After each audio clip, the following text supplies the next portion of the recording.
আচ্ছা স্যার, আপনার তো মানে দেশে বিদেশে আপনার নাম আছে অর্থোপেডিক ডাক্তার মধ্যে। আমরা বড়াকের মধ্যে যতই ডাক্তার আছে সব আপনার ছাত্র, প্লাস পুরা ভারতবর্ষ ছাড়াও বিদেশেও আপনার নাম রয়েছে। প্লাস আপনি সোশিয়াল ওয়ার্কও করেন, হ্যাঁ, গরিব দুঃখী মানুষের বহু ধরনের হেল্প করেন।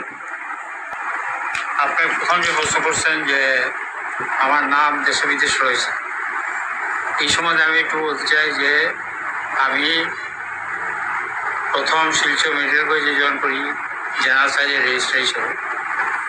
প্রায় 3.5 বছর জেনারেল সার্জারিতে আমি কাজ করি। তারপর অর্থোপেডিক্স ডিপার্টমেন্ট শিলচর মেডিকেল কলেজে খোলা হয়। আমি প্রথম অর্থোপেডিক্সে ডিপার্টমেন্ট আরম্ভ করি এবং প্রায় 30 বছর শিলচর মেডিকেল কলেজে আমি কাজ করেছি অর্থোপেডিক্স ডিপার্টমেন্টে।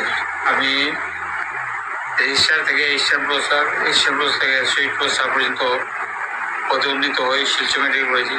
তারপর আমাকে ট্রান্সফার করা হয় গুয়াহাটি মেডিকেল কলেজে এস প্রফেসর হেড 87 জুনে। সেখানে আমি প্রায় 6 মাস 15 দিন ছিলাম এবং গুয়াহাটি মেডিকেল কলেজের অর্থোপেডিক্স ডিপার্টমেন্টে পিজি আমি শুরু করি।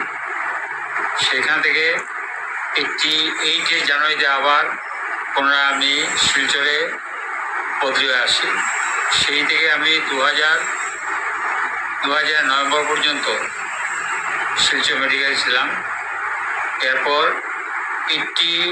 94-এ আমি আপনার ভাইস প্রিন্সিপাল পদে উন্নীত হই।